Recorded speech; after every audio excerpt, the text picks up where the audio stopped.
생산과 소비의 메커니즘이라는 제목으로 같이 말씀을 나누겠습니다. 메커니즘이란 어떻게 돌아가느냐 이런 이야기입니다. 생산이 어떻게 이루어지고 소비가 어떻게 이루어지는가 이런 내용입니다. 사람을 기준으로 제가 오늘 말씀을 나누겠습니다. 생산이라는 것은 일단 노동력이 들어가야 되죠. 내가 땅을 간다든지 무슨 나무를 자른다든지 이렇게 뭔가 노동을 해서 만들어지는 거죠. 우리 생활에 가장 필요한 의식주와 문화로 다 생산이 가능한데 한마디로 말하면 돈을 번다 이 말이죠. 돈을 버는 것이 생산이다라고 우리가 생각할 수 있습니다. 소비는 그 생산된 것을 사용하여서 이제 없어지는 거죠. 없어지고 내 배는 부르고 나는 집을 갖고 이렇게 되는 거죠. 그런데 과거는 이렇게 생산과 소비가 어느 정도 구분이 상당히 많이 갔는데 요즘 기술 문명이 발달하면서 생산과 소비를 나누는 것이 좀 어렵습니다. 내가 식당에 가서 밥을 먹어요. 그러면 내 입장에서는 소비를 하러 가는 거지만 그 밥을 파는 식당은 또 뭘 하는 겁니까? 생산을 하는 거지요. 그래서 서로 엮여져 있고 얽혀 있다는 것을 돌아볼 수 있습니다. 보편적인 일반적인 우리 사람들의 생각은 노동력 생산을 하려면 노동력이 필요하고 그 노동력으로 제품을 만들고 토지를 갈고 또는 노를 젓고 컴퓨터를 켜고 한마디로 내 힘과 내 돈, 내 땅, 내 기술, 내 정보 등등으로 생산을 이룬다라고 생각을 합니다. 그래서 내가 생산을 했다 이 말이에요. 일반적으로 그렇게 다 생각을 하는 것이죠. 그래서 보편적인 경우는 내 것에 대한 집착을 많이 갖게 됩니다. 이것이 없으면 내가 먹고 살 길이 없으니까. 그런데 사실은 내 힘이다, 내 돈이다, 내 땅이다, 내 기술이다 이런 것으로 많은 갈등과 아픔이 발생을 합니다. 사람들 사이에서 나는 이것이 내 기술이라 그러고 저 사람은 이 똑같은 것을 가지고 자기 기술이라 그러고 이렇게 하면서 그런 어려움들도 많이 발생한다는 것이죠. 그런데 이제 조금 인생을 살고 철이 들면 세상살이 내 뜻대로 안 되는구나 받아들이는 거죠. 내 능력, 내 힘만 가지고 되는 것이 아니고 기회가 잘 맞았다. 내가 운이 좋았다. 이런 이제 마음을 갖게 되는 것이죠. 또 될 것만 생각하는 내가 100만 원을 투자했으면 200만 원을 벌 것만 그렇게만 생각하는 것이 아니고 안 될 것도 예상을 해야 한다는 것. 철이 들면. 그래서 보편적으로 생각할 때는 좀 빡빡하게 살아가는데 좀 철이 들면 좀 여유가 생깁니다. 질병이나 재난으로 한 번에 다 무너질 수도 있다는. 내가 노력해서 100을 노력해서 과거는 100을 다 거둔다고 생각했지만 세상살이가 그렇지 않더라. 한 80만 거둬도 그것만 해도 감사하다. 이렇게 이제 마음의 여유가 생겨요. 100을 다 거두려고 생각하면 20을 잃어버렸다고 생각을 하는 거예요. 그럼 거기서 갈등이 생기고 아픔이 생기죠. 그런데 100을 투자해서 80만 거둬도 20을 잃어버린 게 초점이 되는 것이 아니고 80을 거둔 데 초점이 되면서 감사하게 되고 여유를 갖게 된다는 것입니다. 그런데 이렇게 생산이나 우리가 돈에 대해서 이렇게 생각을 가지고 있지만 오늘 본문을 통해서 영적인 우리 관점도 한번 가져볼 필요가 있다는 것을 돌아봅니다. 이 본문의 내용이 이런 내용입니다. 3절에 보면 이사야서 58장 3절입니다. 성경 이스라엘 백성들이 뭐라고 이야기하냐면 하나님 믿어도 소용없다 이렇게 돼요. 우리가 이렇게 열심히 기도하고 애쓰고 한번 마음으로 하나님 듣지도 않으시는데 이렇게 말씀을 하는 겁니다. 내가 노력을 했고 내가 노동력을 투자를 하나님 앞에 했는데 거두어지는 게 없다, 소용없다, 이렇게 반론을 주장을 하는 거지요. 그래서 하나님께서 어떻게 반응하시느냐? 1절 크게 외치라, 목소리를 아끼지 말고 이사야한테 명령하는 겁니다. 내 목소리를 나팔같이 높여 내 백성에게 그들의 허물을, 야곱의 집에 그들의 죄를 알려라. 왜 크게 외치라 그럴까요? 못 알아듣는다 이 말이에요. 못 알아듣는다. 자기 생각, 자기 경험에 꽉 막혀가지고 돌아볼 생각을 안 하는 거예요. 그래서 하도 못 알아들으니까 크게 외치라, 나팔 소리 같이 막 크게 외치라, 좀 그거라도 좀 듣고 정신 좀 차리도록, 이 말씀이에요. 자, 그렇게 하나님께서 오늘 본문에서 말씀하시는데, 그러고 난 다음에 이제 오늘 우리가 읽은 본문의 내용인 거죠. 진정으로 나를 예배하는 것이 뭔 줄 아느냐? 너희가 나를 예배하고 섬기는 게 소용이 없다고? 진정으로 나를 예배하면 교회 와가지고만 예배하고 제사만 드리는 것만 아니다. 네 집에 가가지고 결박을 풀어주고, 결박은 뭡니까? 누군가 노예를 삼고 빚으로 사람을 묶어서 그 사람을 통해서 내가 수익을 얻고자 하는 거예요. 생산을 해내겠다는 거예요. 양식을 나누어 주고 입히며 심정을 동하고, 오늘 주제로 이것을 이야기하면은 소비를 하라는 거예요. 그렇죠? 내가 양식 나눠주는 것도 소비고, 다른 사람에게 내 어복을 나눠주는 것도 소비고, 거기다가 심정을 동하면 내 마음까지 주는 것은 다 소비하라는 거예요. 그러니 이것은 타고난 사람이 아니면 행하기가 어렵습니다. 정말 선천적으로 천사 같은 마음을 가지고 태어나가지고 가난한 사람 보면 막 나눠주고 싶고, 그런 마음을 가진 소수의, 극소수의 사람이 아니고 일반적인 사람들은 행하기가 쉽지가 않습니다. 그러니 하나님 말씀을 따르기가 어려운 부분이 있다는 거예요. 그런데 하나님께서 뭐라 말씀하시냐면, 네가 이렇게 하면, 우리는 그걸 소비라고 생각을 하는데, 네가 이렇게 하면 새로운 생산을 내가 이루어 준다, 이렇게 말씀하세요. 네가 그걸 한 것을 통해서 생산이 이루어지도록 내가 해주겠다. 이것을 교회에서는, 성경에서는 헌신이라 그럽니다. 헌신. 헌신이라는 것은 뭐냐면, 마치 내 것을 잃어버리고 내 것을 손해보고 다 소비시켜서 내 것이, 내 주머니가 빈털터리가 되는 것처럼 그렇게 느껴지는 것 같지만 아닙니다. 새로운 생산이 이루어지는 것이 헌신이다. 어떻게 되는가? 8절 그리하면 내 빛이 새벽같이 비칠 것이며, 그랬어요. 빛이 비친다 그랬어요. 자, 농사를 지으려면 빛이 중요합니다. 똑같은 작물을 심어놔도 계속 그늘지고 구름 끼고 하면 잘 안 자라요. 똑같은 식물이라도 햇빛이 잘 드는 곳에서 자라는 식물하고 나무 밑에 그늘진 곳에 자라는 식물하고 수확량 차이가 엄청나게 차이 납니다. 하나님께서 네가 그렇게 헌신을 하고 소비를 하는 것 같이 하면 내가 새로운 빛을 주어서 너의 생산량을 늘려주겠다는 거예요.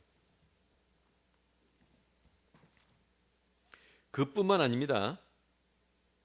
햇빛이 비치면 사람이 밝히 보기 때문에 실수가 줄어듭니다. 어두우면 가다가 넘어지고, 진짜 우리 세상 말로 뭐 먼지도 구분 못하고 먹는다 그러잖아요. 그런 실수들이 줄어들면서, 실수가 줄어들면 내 자본이 쓸데없이 빠져나가는 것이 막아지는 거죠.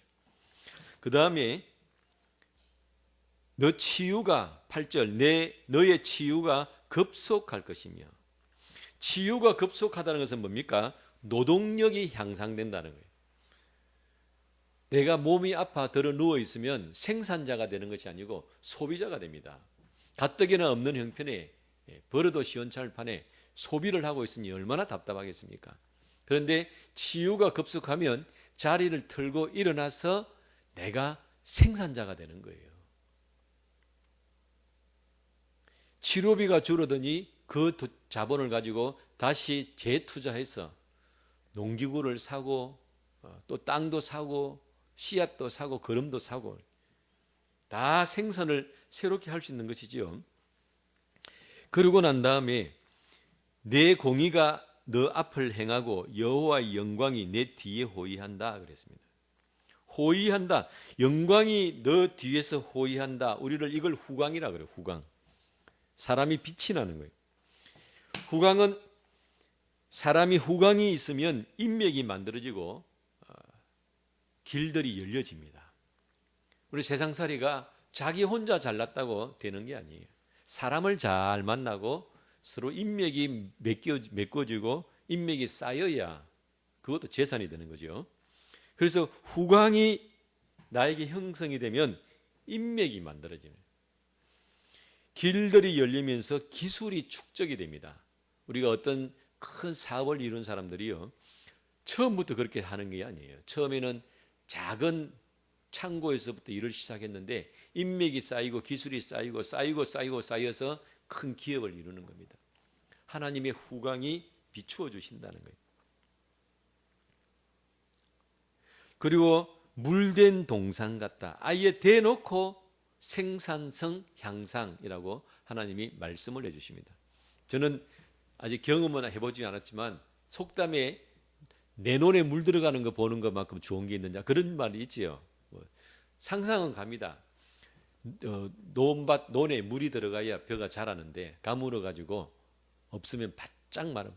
땅도 마르고 내 마음도 마르고. 그런데 드디어 물길을 태고 그 물이 내 논에 들어가면은 안 먹어도 배부를 거 아니겠습니까? 그런데 그런 내 인생에 하나님께서 물된 동산을 만들어 주시는 거예요. 생산성 향상을 만들어 주시고 걱정이 없이 살도록 해 주신다는 것입니다. 그뿐만 아닙니다. 12절 내게서 날 자들이 오래 황폐된 곳을 다시 세울 것이며 너는 역대에 파괴된 기초를 쌓으려니 내게서 나을 자들이라는 건 뭡니까? 기업을 개성하는 거예요. 가업을 이어서 그 다음에 역대에 황폐된 것을 새로 수축한다는 것은 가업을 이어서 발전을 시키는 거예요. 생산성이 이어지고 발전되는 축복을 주신다는 것입니다. 그냥 제가 이 하나님의 말씀을 아주 이불로 경제로 풀어봤어요. 왜냐하면 우리가 예수님을 믿는 믿음은 경제와 밀접한 관계가 있습니다. 그런데 많은 사람들이 예수님 믿는 것을 무슨 도덕으로 생각을 해요. 철학이나 도덕, 선한 마음, 교양, 그래서 공덕을 쌓고 그 정도로만 생각하고 경제는 이렇게 경제를 이렇게 언급을 하면 아주 천박한 것처럼 내가 헌신했으면 그걸로 끝나지 뭘 또 따지고 계산합니까? 한 반쪽짜리 믿음이라고 저는 생각을 합니다. 왜냐하면 성경 구석구석에 보면 하나님께서 세상을 창조하실 때부터 오늘 이 시간까지 그 모든 것 이면에는 다 경제가 들어가 있어요. 경제라는 것이 무엇입니까? 투자를 하고 거둔다는 것이 경제입니다. 내가 뿌리기만 하고 뭐 잘 자라면 좋지 이게 아니에요. 뿌리고 난 다음에는 반드시 거두어야 그게 경제입니다. 그런데 10개를 뿌렸는데 8개를 거뒀어요. 그건 경제라고 우리 하지 않지. 그건 망했다 그러는 거지. 내가 감농사를 지으면서 거름을 비료하고 농약을 100만 원어치를 뿌렸는데 감을 다 팔으니까 100만 원이요. 그건 경제라고 하지 않지요. 그거는 망했다 그러는 거지. 경제라는 것은 뭐 이렇게 남아야 될 거 아닙니까? 믿음도 우리가 하나님을 믿고 하나님 신앙생활 가운데 믿음이 들어간다는 것은 경제가 들어갔다는 것은 뭐 남는 게 있다는 거예요. 남는 게 있다. 제일 중요한 내용, 저는 우리가 이 땅을 살아가면서 제일 중요한 거 하나 뽑아라 그러면 그 중에 하나가 뭐냐면은 생산의 주체는 하나님이십니다. 그럼 사람이 생산의 주체가 하나님이 아니라고 생각하면은 뭘 생각하겠습니까? 자기라고 생각하는 거죠. 내가 열심히 노력하고 땀 흘리고 수고해서 내가 이뤘는데 이렇게 된다 이 말이에요. 생산의 주체는 누구시라고요? 하나님이십니다. 하나님. 이것을 우리가 늘 붙들어야 돼요. 돈이 아니고 사람이나 땅이나 기술이 아닙니다. 우리는 그걸 눈을 뜨고 이제 믿는 거지요. 아, 그동안은 돈이 돈을 벌어준다. 내가 노동을 해서 내가 수입을 넣는다. 바로 석유가 지금 우리 벌어주지 않느냐. 땅이 있어야 농작물을 얻지 않느냐. 그렇게 생각되는 것이 그걸 가지고 살았잖아요. 그거는 한 50%도 안 되게 맞는 거예요. 맞기는 맞지만 그건 50%도 안 되는 거예요. 뭘 놓치는 거예요? 핵심을 놓치는 겁니다. 생산의 주체는 누구시라고요? 하나님이십니다. 하나님. 지금 아무리 전 세계에서 이것 가지고 큰 소리 치고 저것 가지고 큰 소리를 쳐도요, 태양이 없으면 우리는 살아갈 수가 없어요. 태양으로부터 모든 게 다 옵니다. 지금 우리 석유를 수입을 못해가지고 지금 쩔쩔쩔 매고 있지요. 그 석유도 결국 태양에서 파생되어져서 나온 거예요. 땅이 아무리 있어도 그 땅에 미생물이 자라서 농작물이 자랄 수 있도록 만들어줘요. 화성에도 땅이 있어요. 그런데 거기 농사가 안 됩니다. 태양이 우리에게 적당한 거리, 화성보다는 가깝고 적당한 거리에서 비추어지고 있기 때문에 우리가 자라는 거예요. 하나님이 우리에게 보여주시는 겁니다. 모든 지구의 생명체의 생산의 원동력은 태양이다. 모든 이 지구상에서 우리의 생산의 원동력은 주체는 누구시라고요? 하나님이시다. 하나님이시다. 그래서 하나님을 통해서 모든 생산이 이루어진다고 믿기 때문에 내가 지금 돈을 좀 손해봐도 내가 땅을 좀 손해봐도 뭘 지키는 거예요? 하나님과의 관계를 지키면 생산력은 끊어지지 않는다는 거예요.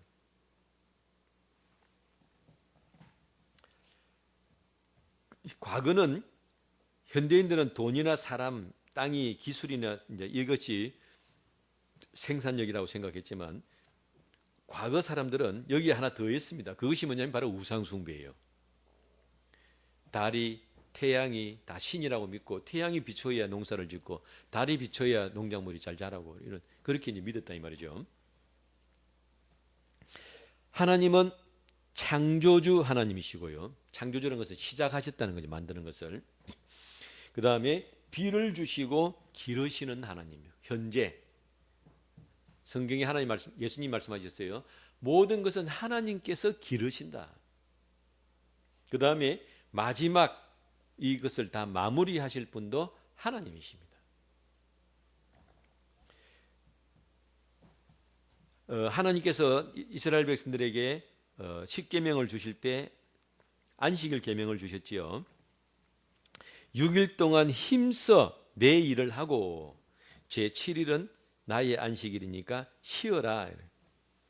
그러면 어떻게 사람들은 생각하기 쉽냐면 6일 동안 힘써 일하는 것은 생산이라고 생각하는 거예요. 돈을 버니까.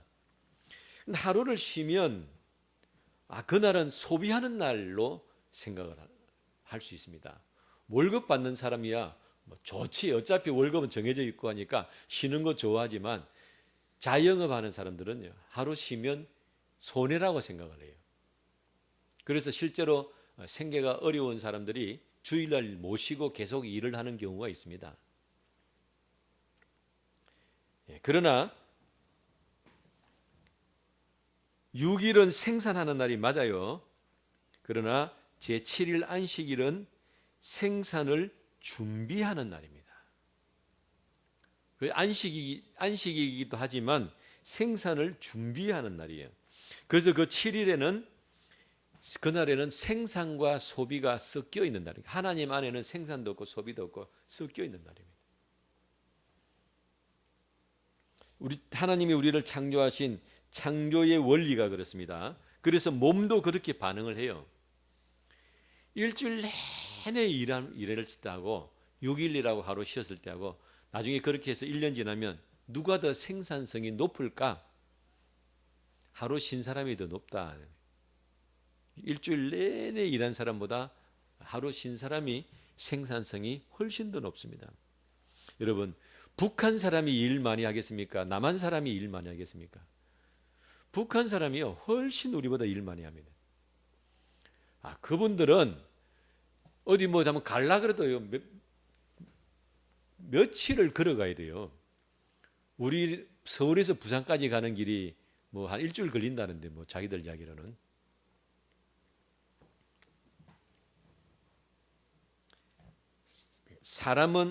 근데 이렇게 6일 동안 아무리 우리가 생산을 하려고 해도요, 준비가 안 되어 있으면 할 수가 없어요. 여러분 그런 경험 있죠? 내가 이제 벼베러 갔어요. 예를 들면 벼베러 갔는데 낫을 안 들고 갔어. 벼 별 수 있습니까? 물론 손으로 뜯으면 되겠지만 안 되죠. 준비가 되어야 생산을 할 수 있는 겁니다. 내가 물고기를 잡으러 나갔는데 배를 똥똥똥 해가지고 나갔는데 그물을 안 들고 갔어요. 그럼 물고기 못 잡는 거예요. 이 준비하는 기간 동안에 준비를 차근차근 해야 6일 동안 일을 할 수 있습니다. 사람 마음이 쉬면서 여유를 가지고 생각을 다듬어야 된다는 것입니다. 그래서 하나님께서 우리에게 6일 동안 일하고 하루 쉬어라고 이렇게 리듬을 주신 것은 그 하루 쉬는 것이 소비를 하는 날이 아니고요, 생산을 준비하는 날이고 그 날을 잘 해야 6일이 제대로 돌아가는 거예요. 얼마나 이 날이 귀한 날인지 모릅니다. 그런데 그것이 이제 하나의 영적인 원리고요. 또 하나는 사랑이 생산을 만들어냅니다. 진짜 하나님의 창조의 원리 중에 뭐가 있냐면 진짜의 생산의 원동력은 사랑입니다. 사랑. 지금 우리 대한민국 경제가 이렇게 발전하는 그 원동력이 뭘까요? 단순히 내가 잘 먹고 잘 살고 그다음에 버는 거 가지고 누리고 아마 이랬으면 이만큼은 안 됐을 거예요. 그런데 그보다 훨씬 더 많이 경제가 발전하는 그 원동력은 바로 사랑입니다. 많은 사람들이 자기 가족을 또 자녀를 아내를 부양하기 위해서 내 몸 하나 던져가지고 나가서 밤낮으로 일을 하고 그래서 경제가 발전을 하는 거예요. 그래서 경제가 발전하고 생산력이 발전하는 그 원동력은 사랑입니다. 어떤 분이 그런 얘기를 했어요. 이제 얼굴이 좀 알려진 사람이요. 길거리 나가면은 간혹가다 자기를 알아볼 수 있는 사람인데 이제 무슨 일을 하냐면 육체노동을 하는 거예요. 그러면 이제 보통 사람은 당신이 왜 일을 합니까? 이렇게 생각할 수 있을 거잖아요.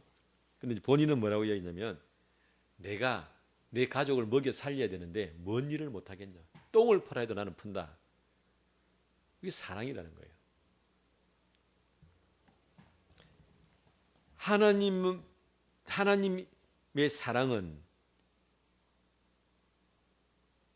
사랑은 우리가 천지 만물을 창조한 것으로 그치지 않고 천지 만물을 창조한 것도 사랑으로 창조가 되었는데 그게 마귀의 역사로 중간에 많은 아픔과 어려움이 있었잖아요. 그것을 다 뛰어넘고 하나님의 사랑은 영원한 천국까지 이어집니다. 우리가 그 가운데 있다는 거예요. 영원한 천국까지 이어지는 것입니다.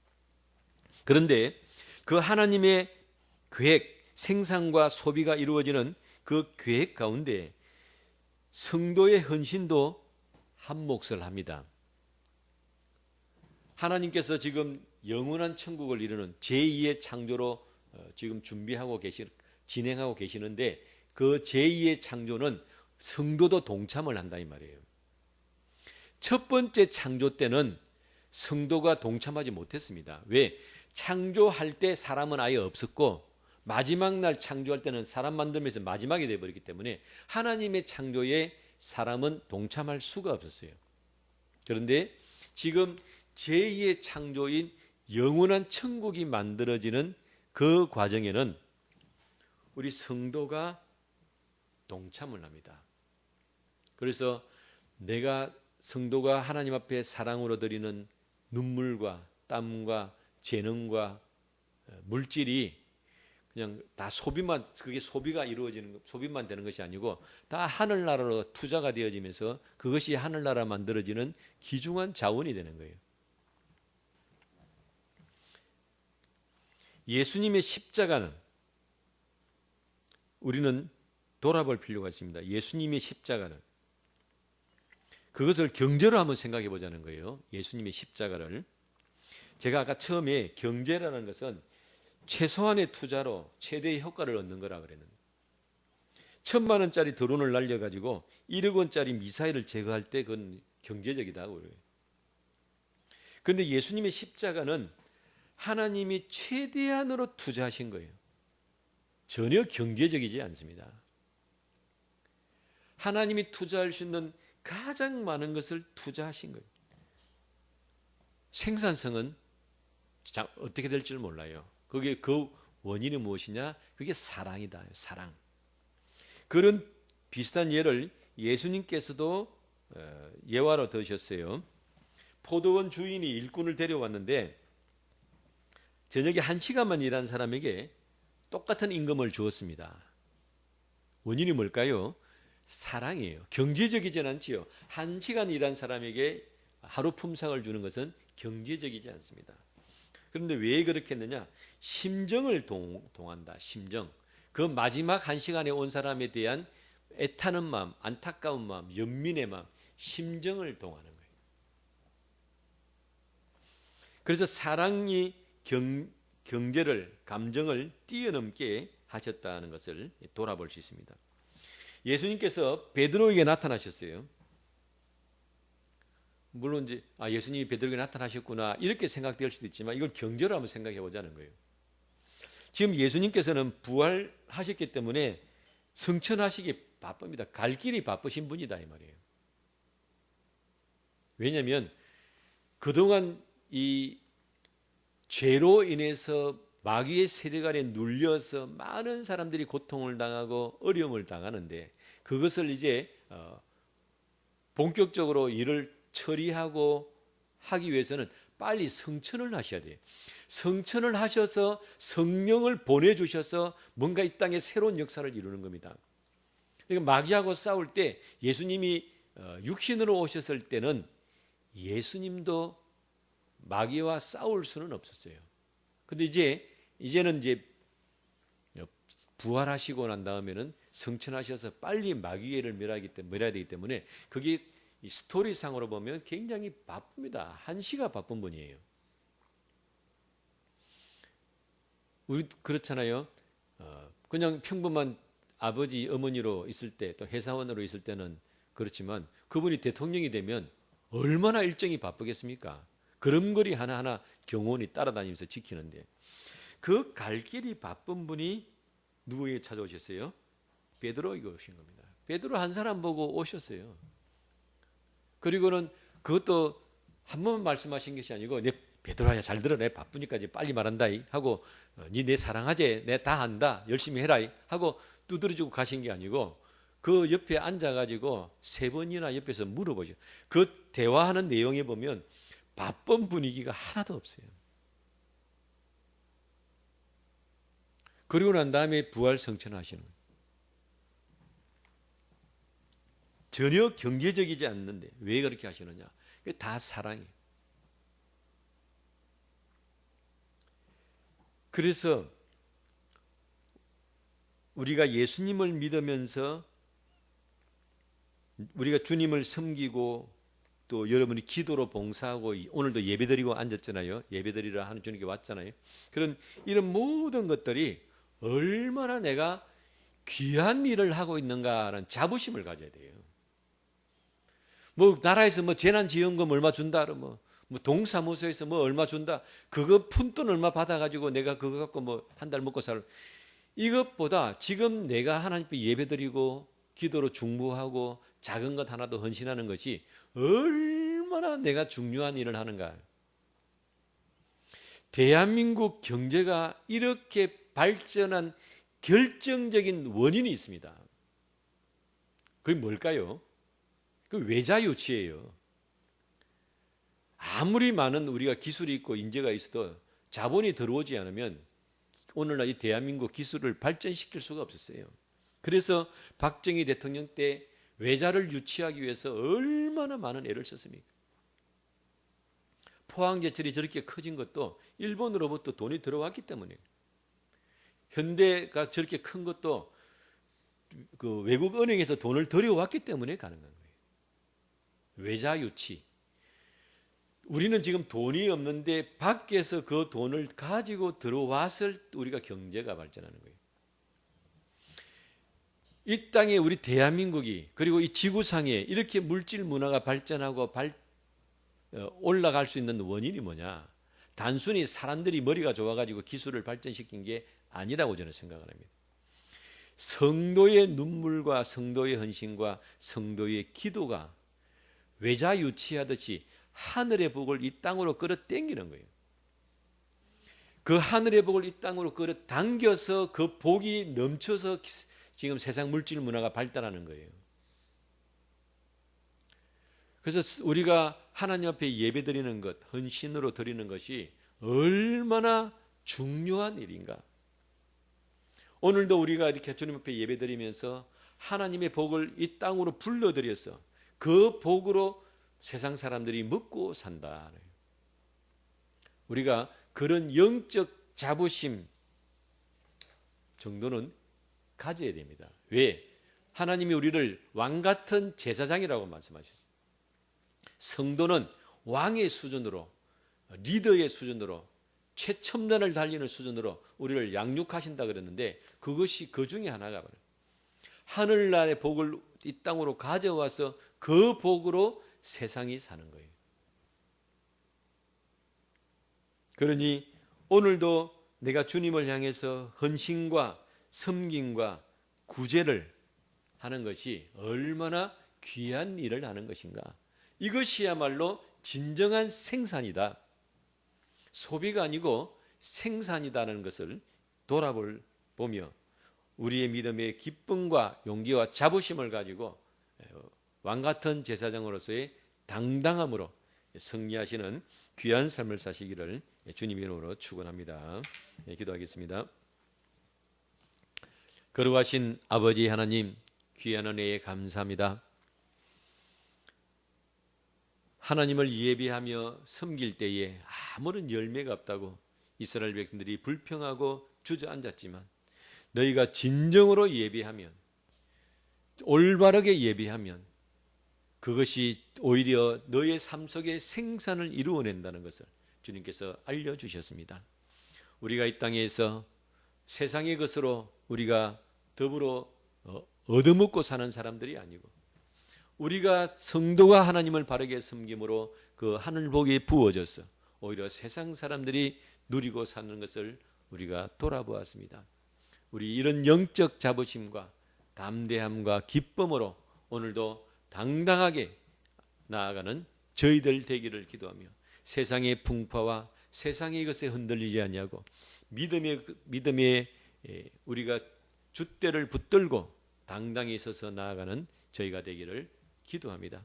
또한 이것이 말로만 그치는 것이 아니고 실제 생활 가운데 느끼고 만나질 수 있도록 주님 축복하시며 인도하여 주옵소서. 예수님 이름으로 기도드리옵나이다. 아멘.